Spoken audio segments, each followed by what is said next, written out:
Samuel Etofi, est-ce que vous souffrez de la comparaison que fait un certain public camerounais entre vous, en équipe nationale, et Didier Drogba, en équipe nationale de Côte d'Ivoire? Un certain public camerounais qui estime que l'influence de Didier Drogba, quand il joue en Côte d'Ivoire, est infiniment plus grande que celle de Samuel Eto'o sur le jeu de l'équipe nationale du Cameroun. Ceux qui le pensent, qu'ils ont quelque chose contre Eto'o-fils. Au contraire, ils ont quelque chose pour leur club, c'est-à-dire l'équipe nationale du Cameroun. C'est pour ça qu'ils en parlent en ces termes. Oui, mais l'ambassadeur, je vais vous dire, je suis heureux parce que nous sommes deux grands enfants d'Afrique. Mais regardez le passé de chacun et puis vous tirez vos conclusions.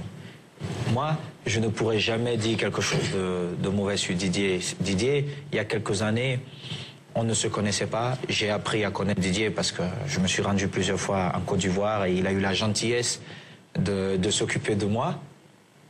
Et voilà, et j'apprécie comme joueur, comme un fils de notre continent. Et quel fils? Mais je vais vous dire, l'équipe nationale du Cameroun, c'est autre chose. Si vous voulez créer le débat, la génération des Eto'o, on a gagné. Vous ne pouvez pas dire qu'on n'a pas gagné. Vous pouvez nous dire, ces dernières années, vous n'avez pas. Mais même si on n'a pas gagné, on a joué des finales quand même de la Coupe d'Afrique. Sur le papier, la Côte d'Ivoire, c'est la meilleure équipe en Afrique. Mais même ces dernières années, le Cameroun a fait mieux. C'est ça. Ce n'est pas une question Drogba-Eto'o. C'est une question, qu'est-ce que le Cameroun a fait? Mais les gens, ils vont vous dire, non, Didier s'engage peut-être beaucoup plus. Mais la CAN au Ghana, où on est arrivé en finale. On est arrivé en finale. On a joué cette finale. On n'a pas gagné, mais on a joué cette finale. Donc, on ne peut pas nous reprocher certaines choses. Mais quand vous voyez quand même, vous dites, j'ai gagné 2 Coupes d'Afrique, j'ai perdu une autre. J'ai les Jeux Olympiques avec le Cameroun finaliste. L'exigence camerounaise est sans commune mesure. Non, mais chez nous, vous savez, on n'apprécie pas souvent ce qui sort de chez nous. On préfère... C'est légitime qu'on exige beaucoup. Ouais, non, c'est pas... Mais non, mais il y a, dans ce pays, je peux en témoigner, il y a un orgueil extraordinaire. Vous avez donné l'impression de le reprocher à Samuel. Moi, je le retrouve partout au Cameroun. Un orgueil extraordinaire. Un orgueil qui fait gagner. Un orgueil de champion. Vous devriez vous en féliciter plutôt que de vous lamenter.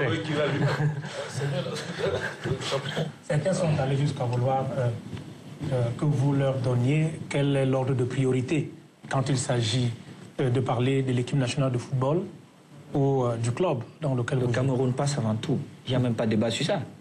Le Cameroun passe avant tout. Je vais vous dire, moi, quand je discute avec José Mourinho avant de rejoindre l'équipe nationale pour la Coupe d'Afrique, il me dit, tu as mal aux pieds, tu dois rester et te soigner ici. Je lui dis, quoi? Mon pays avant tout. Il n'y a pas de débat. Je suis allé en Coupe d'Afrique, je suis revenu et j'ai trouvé le banc de tout ce qui m'attendait. Son équipe fonctionnait, il m'a dit, Samuel, tu as choisi de partir à l'équipe nationale, mais tu reviens, mon équipe fonctionne, tu t'assois, même si tu es mon meilleur joueur. J'ai fait mon banc de touche pendant 1 mois, mais j'ai quand même cette fierté d'être Camerounais, cette fierté de dire, mais José, je suis l'un des meilleurs joueurs au monde et je vais te le prouver. On parle de l'environnement du club et des conditions de travail. On ne peut pas comparer les deux, hein, parce que autant là-bas, bon, vous avez tout, bon, je peux le dire un peu par expérience. Mais ici, vous avez porté le brassard de capitaine à l'occasion de 2 compétitions internationales, la CAN et le mondial. Ça s'est mal passé. Vous êtes un capitaine malchanceux? Non. C'est quoi? J'ai aussi qualifié ce pays en tant que capitaine. Oui. Ok, donc c'est déjà un départ. Et c'est justement en ayant eu cette expérience du capitaine heureux et malheureux que je souhaite rassembler tous les Camerounais et dire aux Camerounais, on a tous intérêt à ce que cette équipe fonctionne. Et cette équipe ne peut que fonctionner si les meilleurs enfants ou ambassadeurs de ce pays regardent tous dans la même direction. Qui est égal à Roger Mila en Afrique? Qui? Quel joueur? Prenez-moi un autre joueur dans notre pays. Personne. On parle aujourd'hui football actuel. On peut dire un tel grand joueur, un tel. Mais Eto'o a fait. Il fait, on voit. Il est là, parmi les meilleurs pendant 10 ans. Donc, il n'y a pas de débat, ce sont des Camerounais. Ces acteurs, ce sont les Camerounais.